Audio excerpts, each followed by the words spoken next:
আসসালামু আলাইকুম। কুকিং হাউজে সবাইকে স্বাগতম জানাচ্ছি আমার আজকের রেসিপি দেখার জন্য।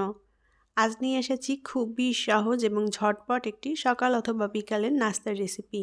ডিম এবং গাজর দিয়ে এই নাস্তার রেসিপিটি খুব সহজেই তৈরি করে নেওয়া যায়। এটাকে ডিম গাজরের অমলেটও বলা যায়। ছোট বাচ্চা থেকে বড় সবার কাছে ভীষণ ভালো লাগবে এই নাস্তার রেসিপিটি। ঘরে থাকা খুবই অল্প উপকরণ দিয়ে তৈরি করে নেওয়া যায়। এটি তৈরি করতে মাত্র 10 মিনিটের মতো সময় লাগে, তবে খেতে কিন্তু খুবই টেস্টি এবং হেলদি। তাহলে চলুন রেসিপিটি দেখে নেই।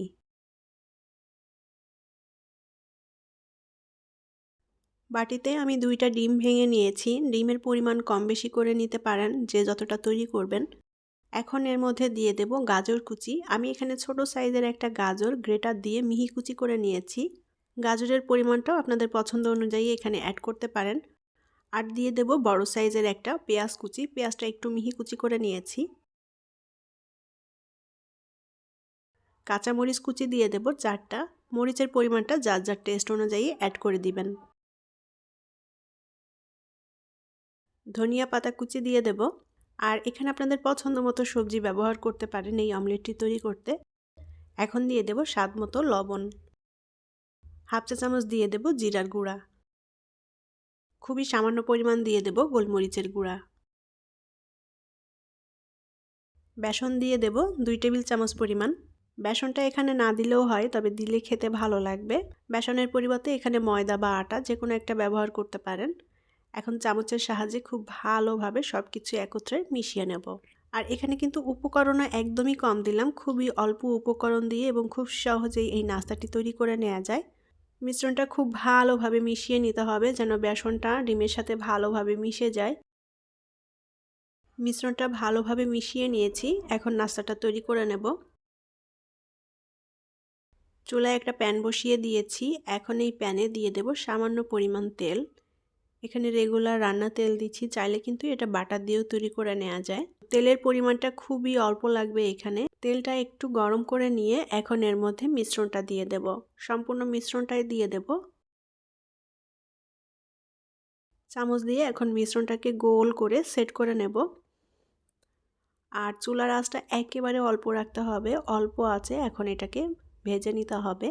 চুলার আঁচটা কোনোভাবে বাড়ানো যাবে না, তাহলে উপর নিচটা পুড়ে যাবে, ভেতরের দিকটা সেদ্ধ হবে না। তাই চুলার আঁচটা একেবারে অল্প রাখতে হবে। এবার ঢাকনা দিয়ে ঢেকে আমি 5 মিনিট মতো অপেক্ষা করব। 5 মিনিট পর ঢাকনাটা তুলে নিলাম।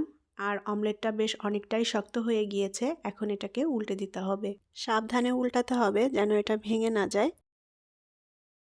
উল্টে দিয়ে অপর পাশটাও ভেজে নেব। আবারও ঢাকনা দিয়ে ঢেকে দেব। আর ঢাকনা দিয়ে ঢেকে দিলে এটা তাড়াতাড়ি সিদ্ধ হয়ে যায়।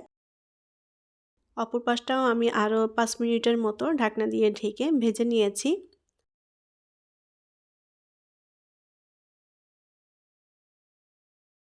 আর দুপাশটায় দেখুন খুব সুন্দর মতো ভাজা হয়ে গিয়েছে। এখন এটা চুলা থেকে নামিয়ে পরিবেশন করব।